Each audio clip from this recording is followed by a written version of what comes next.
Welcome to Rev Up Your Leadership with Hilda Gann, the podcast for forward thinking, proactive leaders who believe in a people centric approach to business. Whether you're an executive, a seasoned manager, business owner, or a novice manager, this show is for those who know that putting people first drives real, lasting success. Each episode, I sit down with passionate guests, leaders who share real-world experiences, proven frameworks, and insights from their industries. Together, we explore what it takes to lead with impact, stay ahead of the curve, and build thriving, future-ready organizations. If you're ready to lead with purpose, inspire your team, and think strategically, it's time to rev up your leadership and rev up your success.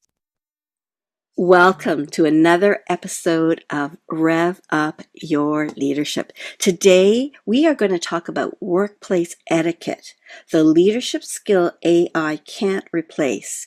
My guest is Trina Boos. She is the founder and CEO of Boost Academy of Excellence that helps teams elevate their professional presence, business etiquette, and communication skills in today's hybrid work environment. Previously, she led Boost Agents, placing thousands of professionals across North America, and she founded Ad Lounge, a community of 5,000 plus advertising professionals. She's a graduate of the Emily Post Business Etiquette Train the Trainer program. Trina provides corporate training, consulting, and career coaching, and regularly speaks at the conferences and educational institutions. Her insights have been featured in Toronto Star, Financial Post, and Women of Influence. Such an impressive bio, such an impressive work that you have been doing. So thank you, Trina, and welcome. Thank you for having me. I'm looking forward to today. I'm looking forward to today as well, because when you and I first talked, we talked about workplace etiquette. And I'm thinking, yeah, because I think we've been robbed of that. And I think one of the things you were wanting to talk about is that knowledge transfer gap. Share more about what that is. Yeah, so one of the reasons I looked at what the need was in business, and you know what? COVID, the pandemic, it changed everything for all of us, and especially the young professionals who were onboarded for their first times ever into an entirely virtual environment.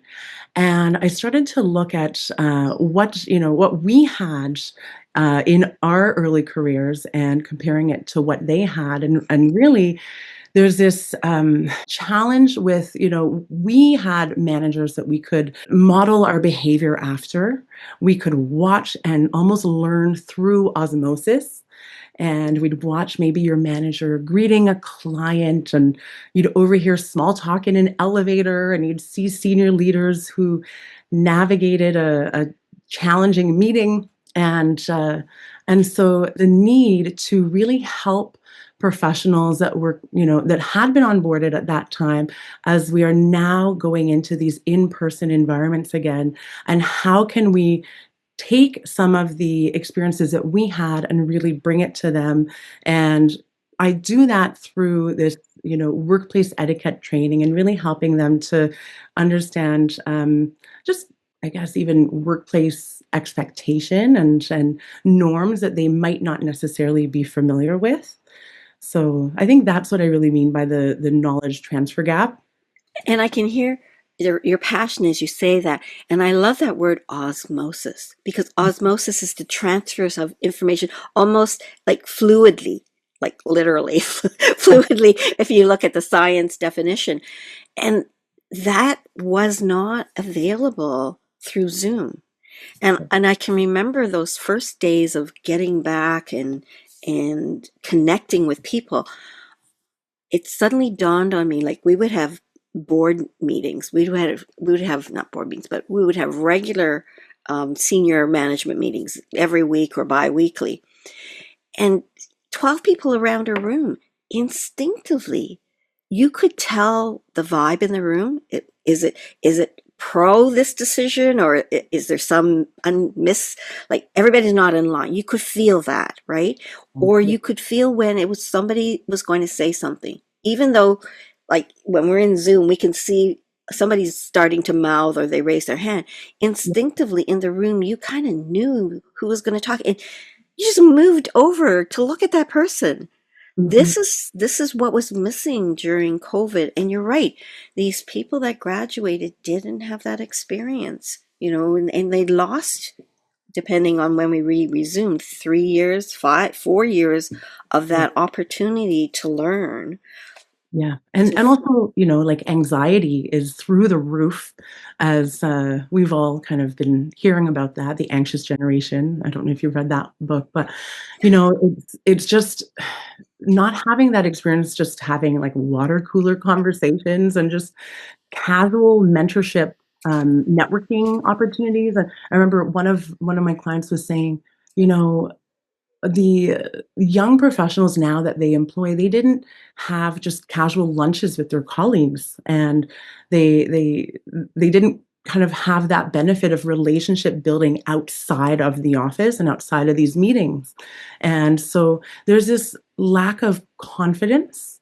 And I was chatting with one of the colleges recently, and they were saying, whenever they do an event, they have to be very careful now to even use the word networking in their event, because that word now doesn't, people don't come out as much if they're targeting a younger demographic.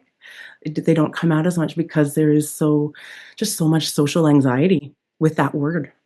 I remember when my husband had our company and we started to have managers working from home. Yeah. Um, and then the staff would say, "Can we have that too?" And we said, "You need to show us that you can start to work independently, that you understand some of the concepts, all Yeah. right? Because if you're working remotely and you have no idea of the knowledge or the exposure to, oh, my manager, I'm going to go down. He's here now. I'm going to go walk down and talk to him about that." Those opportunities we felt even back in the days when, people were expected to work in the office full time. We felt that that was important, that young graduates, newer people to the industry really had some exposure by being physically in the office to get that Yeah. knowledge transfer, the osmosis, the incidental things. When you overhear, like you're going to the bathroom and you overhear the manager introducing themselves to the client and that warm greeting. Yeah. Oh, okay, that's how it's done. Or when the manager say, "Hey, I'm going for lunch and so and so is going to be with me. Why don't you come and learn?" These opportunities are really missed. So you've identified this gap, and now you've kind of hinted at this anxiety that young people have. So, any suggestions on how we help people to become better leaders to help their team members, but also maybe some tips and strategies for those who are trying to get more comfortable with workplace Mhm. etiquette and networking? Yeah. I recently did a networking workshop to a series of people at all different levels. And one of the things that people kind of struggle with is, you've got the goal, you have to go do the thing, go meet the people.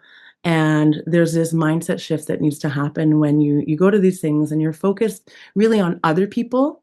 And the challenge that I think we have just among young professionals and anyone in business is really paying attention to what is going on with other people, with things that they're experiencing in their personal, in their professional lives, and putting yourselves in their shoes and really paying attention and inquiring of details so that people really develop trust. They can just develop relationships that are deeper than just very transactional business relationships. And I think that is something that we have struggled with because, again, the way that we've been working over the past number of years, you've got a meeting, you get right into the details of the meeting, and then you end the meeting. And so there's this kind of like softer stuff that we're missing. in between that I'm really trying to help people develop. Let's take, for example, uh, your client, you're a young, professional, maybe like millennial, Gen Z, and you're working with a client and their wife passes away. What do you do? Because a lot of people would completely ignore, they would not ignore, they would know that it happened, but they wouldn't know how to deal with it, so they wouldn't say anything. Mhm. And, how do you look at, what are they going through? Step outside of yourself a little bit and your own discomfort, and let's be there for that person in a way that's respectful and mindful, and so I talk through things like that, kind of like human situations and challenges that people are having, and we work through kind of how to handle it in a professional way while being considerate of the human that's in front of you. So you share a framework about that. Can you explain a bit more? Yeah. So we were chatting earlier about the others focused framework. And it's, kind of, I guess one of the biggest mistakes that I see, especially with younger professionals, is really approaching transaction or interactions quite transactionally. And so it requires that shift of what can I get to what can I actually give? And it's about, instead of, "Can you introduce me to your boss?" It's, "I saw you working on XYZ, and how can I support that?" Or, "I need this job." And instead of that, it's maybe, "I'm really interested in this problem that you're solving in your business, and here's what I've learned, and what do you think?" And kind of just how can I be helpful and while also being genuine? And yeah, I think it's Yeah. just approaching people as real human beings.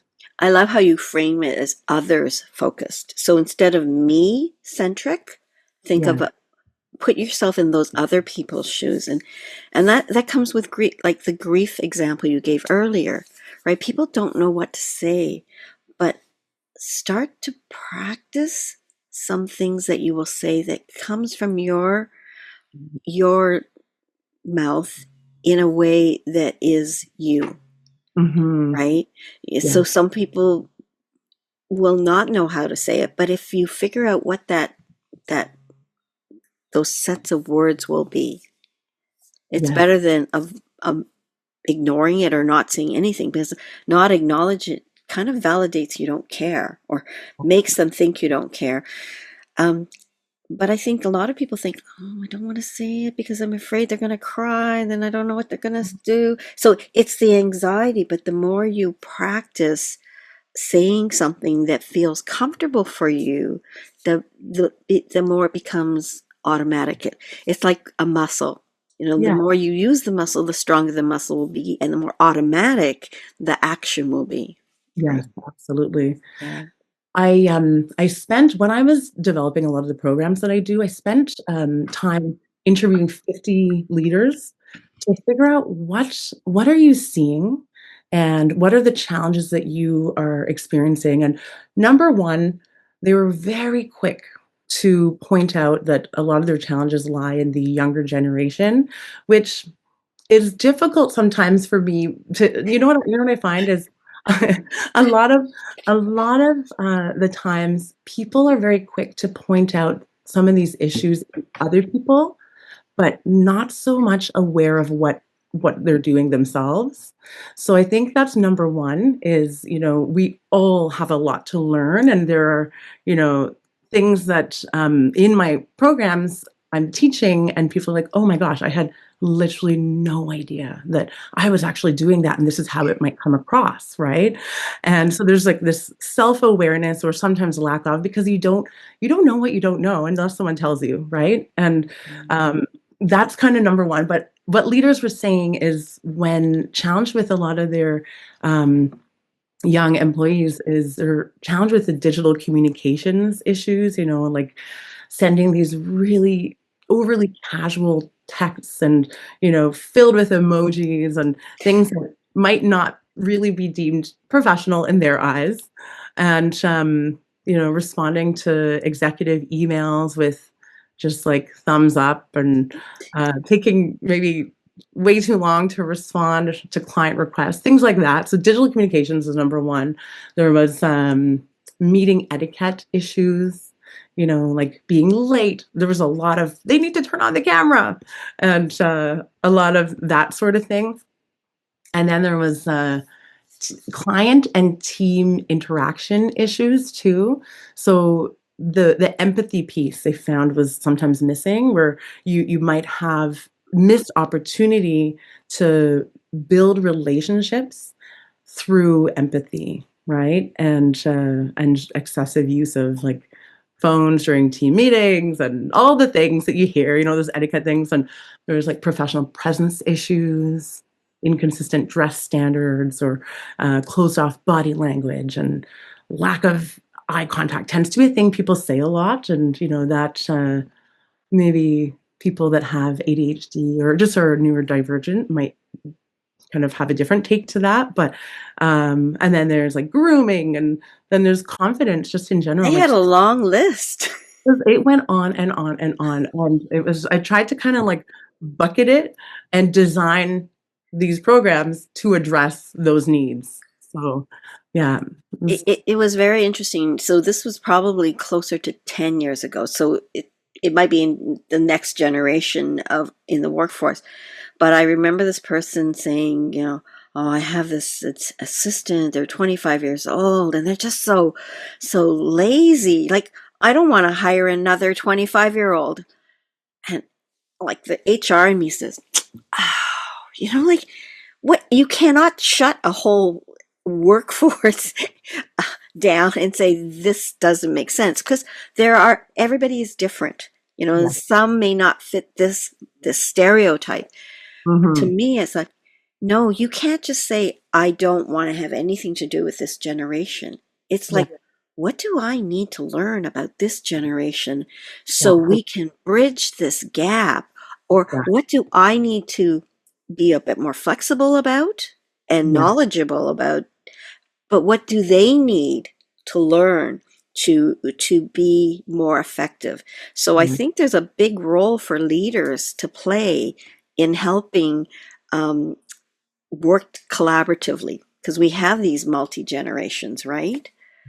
It's interesting you mentioned the generational gap and trying to understand, because what I found after those conversations, I said, I feel like I know a lot of those are issues, and I don't want to be pointing the finger all the time, because really you have your expectation on how the role should work because of your values and Yeah, your yeah. worldview and all of those things, all the experiences that you have and that you bring to your workplace. And but yet, what about this side of the table? Let's go talk to them. And so right now, today actually, I'm hosting a Gen Z coffee meetup, and so the goal behind that is, let's get the other side of the equation. Let's hear what you have to say. And I'm coming with data. I'm coming with quotes from managers and leaders of all industries, and I'm going to bring it and say, what do you think of this? And let's hear your voice. And so I'm doing it to help inform the work that I do, but Mhm. also I have such a love for young professionals, and I want to believe in them. I really do. And I've done a lot of work throughout my career to help mentor young professionals into their careers. And so this is just kind of a newer generation that's coming in, and Yeah. really Well, important. I think what I love about these last two generations is Hmm. they have a passion for life, Yeah. personal as well as society. Yeah. So many of them want to work in a place that believes in sustainability, that believes in doing the right thing for mankind and for community. So Yeah. this is one of, I feel, the assets. And I was actually at an award ceremony for um, it's called the Jean Lum Foundation Scholarship, Mhm. awarded to Asian youth, high school going into university, and recognizing achievements. There were 17 awards. This is the 28th award ceremony.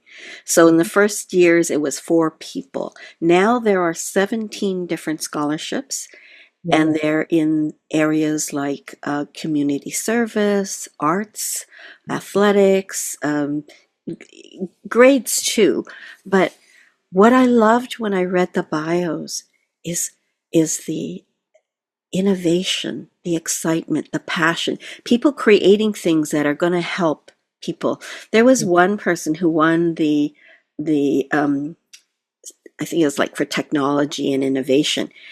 And when I did the math, at the age of about 11 or 12, he won first prize for creating something that will keep you warm when you go into freezing waters.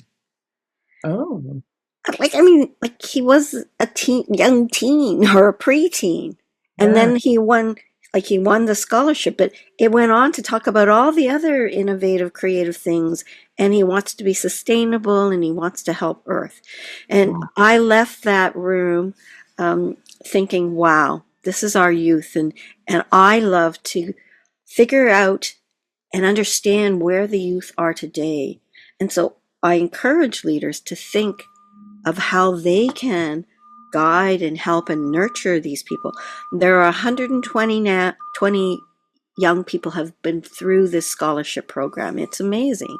So Wow. I left with rejuvenation, and I think every generation has gone through the same thing. We think we know what's best and we want to make a difference. Well, they think, maybe they don't think they know what's best, but they really think they have great ideas and they want to make a difference. So I encourage leaders to think that way, Yes. is look at the possibility rather than the, well, they don't do this, they don't do that.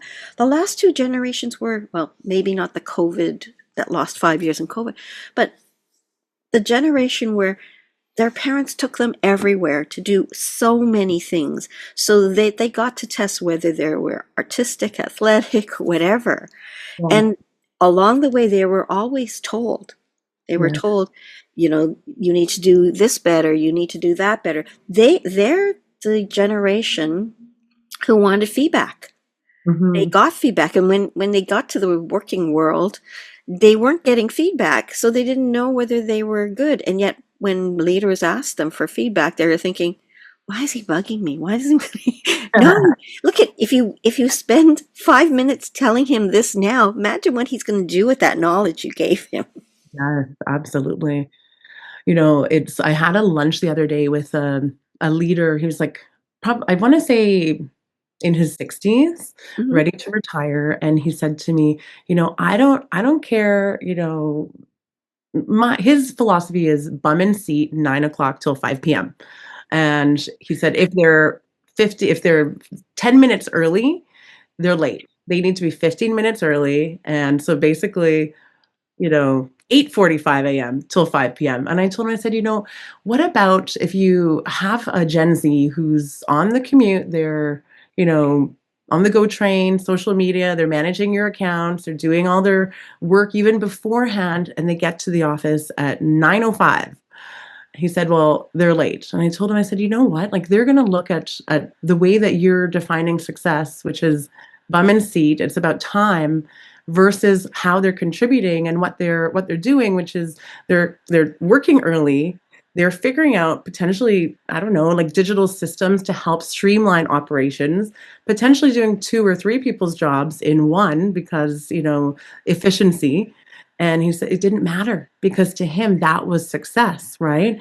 And so it's looking at again the values that we have, and he looked at what that person was bringing as not valuable at all, obviously, because it didn't matter if they were doing 3 people's jobs. He defined success as bum and seat 9 to 5. So that's the challenge that I'm up against right now is like, Yeah, you know? yeah, Yeah. yeah. And I've met a lot of people who are not like that, and yet I've met some people, and unfortunately, this is not productive. Like what you're telling me is I can be the laziest person. I just show up for 8:45. I sit there and I just take 5 hours to do what that young person who showed up at 9:05 with all that energy, strategic planning, efficiency, productivity. Mhm. And you're rewarding this person who probably put in the total number of hours, but maybe if you add up the billable hours of productivity, they were 3 hours. And this person, if you add up all of his time on the go train, using your example, at work, maybe he's putting in 6 hours of productive time that is billable, that helps move the agenda. But Yeah, you set the bar so low that the successful people are the people that just have to sit there, do yeah. the work, take the time to do it, and then you're happy. That is just, Yeah, and so these entrepreneurs that you're meeting, young teens at this event, I mean, where are they gonna wanna work? They're gonna wanna work for organizations that are innovative and that really value, creativity, out of the box thinking, flexibility. That is what they want. So, it's a changing workforce, and we have to yeah. understand the values of these young professionals. And I mean, that point is so well taken. Like, fine, if this is the kind of organization you have, Mhm. and these are the managers, leaders you hire, you are not going to attract the top talent. Yeah, You are going to attract the people that are willing to stay in this kind of um, lower set of expectations. yeah, And that's not a recipe for success of an organization, and that's not what leaders should be. yeah, Leaders have the chance to motivate and uplift their team. What yeah. a gift. And this example you shared, squandered. What Mhm. When you told him your thoughts, what kind of reaction did you get? Changed his opinion on it at all. It didn't Yes. Yeah, it didn't Yeah. matter. And Mm. sometimes, say this person's a manager, the senior manager needs to help people grow. This should not be acceptable. Can you imagine the turnover that people would have, or the the dissatisfaction of being in that person's team, Mhm. right? Yeah, Yeah. So I find it interesting because I do a lot of training as well, and when we help people understand communication, and communication isn't your way and the only way. it it really is a two-way, and mutual understanding and being open and flexible to each other. yeah. And then suddenly people, you mean people don't think like I think? I always thought that people thought the way I think. And suddenly, wake up. Like everybody thinks a little bit different than everybody else. Yeah, Right. yeah, absolutely. I hope you're enjoying this episode of Rev Up Your Leadership with Hilda Gann. Are you looking to build stronger teams, enhance communication, or lead with a people first approach? I'd love to invite you to a free 30-minute discovery call to explore how we can help you with strategic HR consulting, leadership training, and team and communication effectiveness training. Visit peoplebrightconsulting.com to book your call. Now let's get back to the episode. You've given us a little bit of thoughts to happen, and I know we talked earlier, and I wanted to come back to it a bit more. AI proof advantage, and that's really those. I know some people call it soft skills, but I like to call them the non-technical skills. Do you want to Mhm. share what you feel would be the AI proof advantage? Yeah, I mean, we're just living in this time now where the most significant workplace transformation that we're experiencing probably the biggest transformation since the Industrial Revolution. And AI can now write code and analyze data and create presentations. And we've got junior employees who can, with AI assistance, now produce work that's a senior professional would have been able to do. And so there's this technical gap that is really shrinking because of that. Mm-hmm. And, and so that means then that things are shifting to be more human. And this This is the one thing that is not replaceable is our humanity, and just to really be thinking about how we make people feel, how our behaviors affect other people. And AI can't do those things. AI can't read the room, and it can't adjust its approach based on subtle emotional cues. And it can't use humor to, I mean, it could, I guess, if you put a prompt in to make something funny, for sure it could, but, to build rapport and help to make someone feel seen. It doesn't have that ability um, in your everyday. If you're walking around, we don't have a computer brain just yet. and and so that is where the workplace etiquette piece comes in. And I think it's also reframing what etiquette actually means too, because it's not really about, I think in one of my workshops I do just a word association on what does etiquette actually mean to you.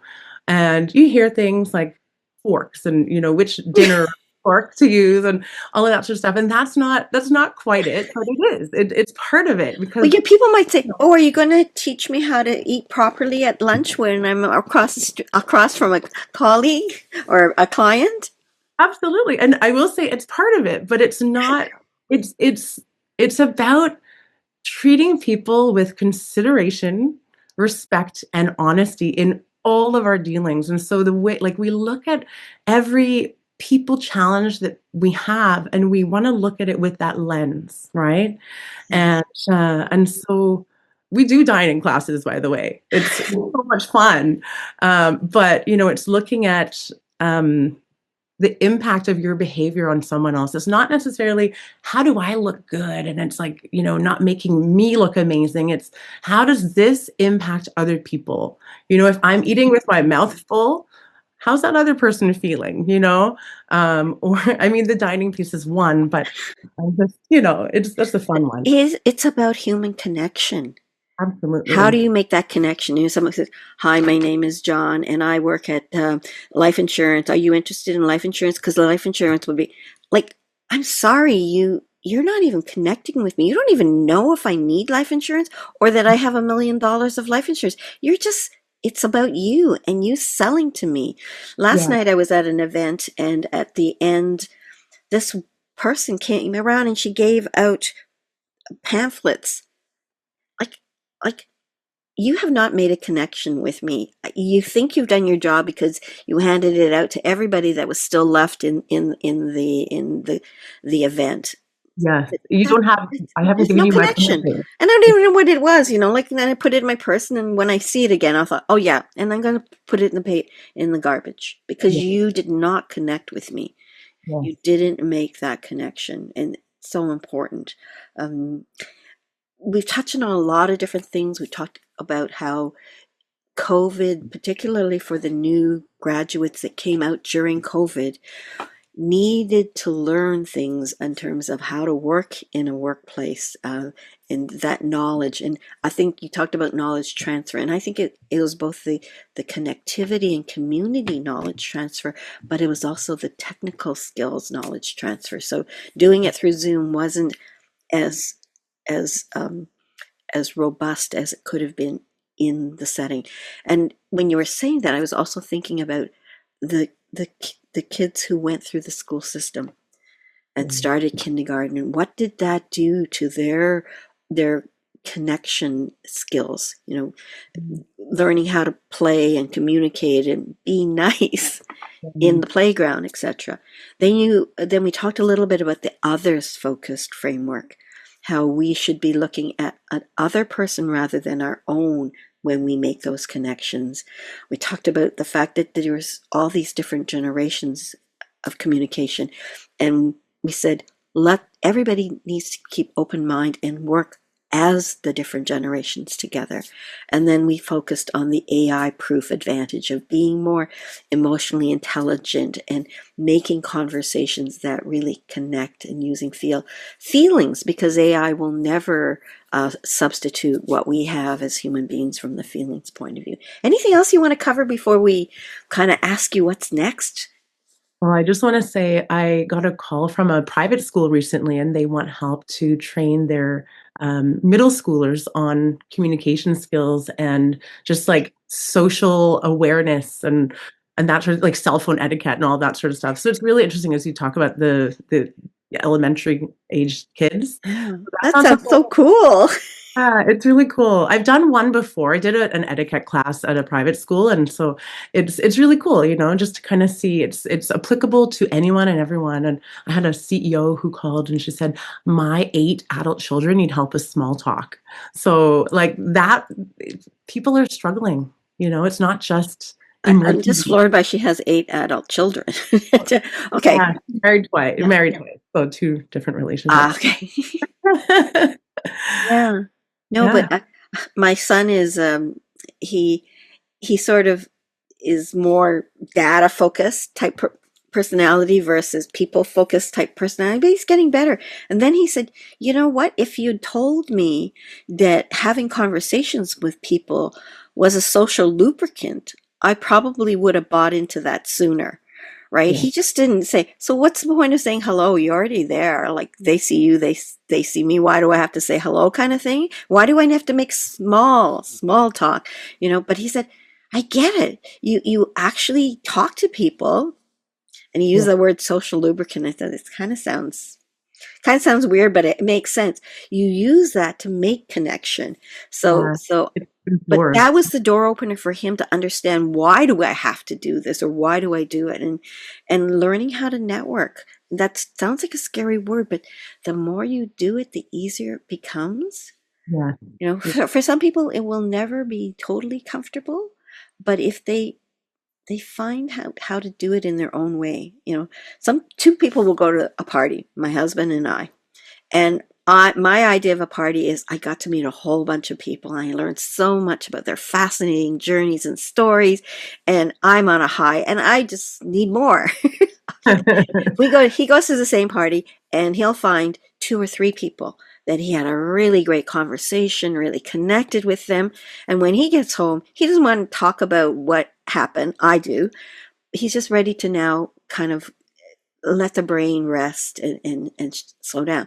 We both had a good time at the party, but each of us connects in different ways. So just because you see somebody at this event who seems to be connecting with everybody, that's not you. Yeah, Find who you are and exactly. connect. And that Yeah. could be just finding 1 or 2 people.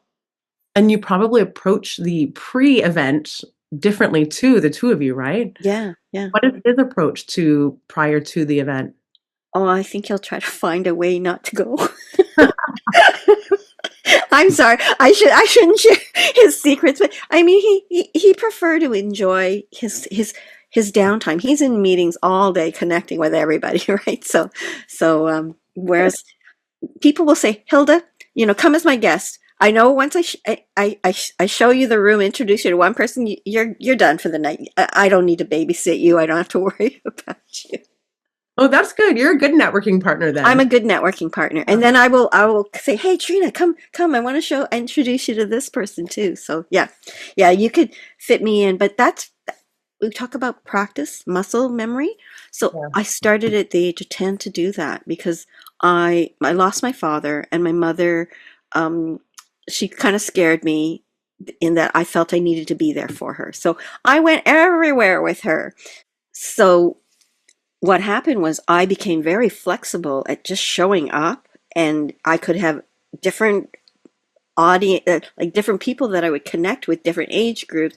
So I got practice in showing up, not feeling scared or anything, and then connecting with different people. So don't use me as an example, but get comfortable, right? Because, maybe it'll take you 2 years, maybe it'll take you 5 years to get to own who you are in your comfort zone. And then when you show up in your most confident way, you really do create that know, like, and trust factor. Yeah, absolutely. My daughter is an entrepreneur. She's got a crochet plushie business, and Oh, she's doing it since she was 12. And so it's been really fascinating to see her because she has customers and she has to talk to them through Instagram. She leaves these voice messages and takes orders and lets them know when things have to be picked up. And I look at her, I'm like, this is very unique because a lot of her peers don't like doing the voice at all. And she's become the muscle, right, that you're talking about. mhm. She's become comfortable flexing that muscle and really engaging with people of all ages. And so it's completely trainable to have that Exactly. confidence. Yes. So Yeah. you and I are both encouraging people to start. Start, Yeah, and it'll just get easier and easier and easier. Then absolutely. it'll become uh, natural. And Yes. natural for you is not natural for, like, my natural is different than your natural. Find your natural. Mhm. So what's coming up next for you, Trina? Well, I've just launched a podcast last week and it's called Boosted, Yay. Boosted. And it is in each episode, you're going to get actionable tips to build your professional presence and advance your career. And I offer advice through real workplace scenarios and human stories. And it's really just like 10 minutes long or even under 10 minutes, trying to keep them short little snippets for advice and let people feel inspired through this realm or this lens of etiquette.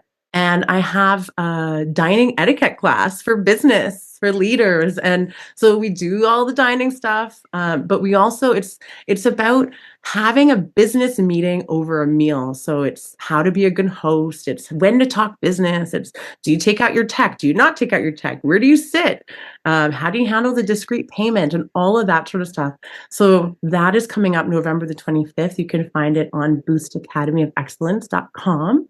And yeah, I'm sure people have really enjoyed these eye-opening tips and strategies to help us really connect better in the workplace. And you laid it very clear that COVID really did shift the lens for all of us, not just the people that were starting out, but now all of us need to build better workplace etiquette as we move forward. So thank you so much, Trina, for coming on today and joining me.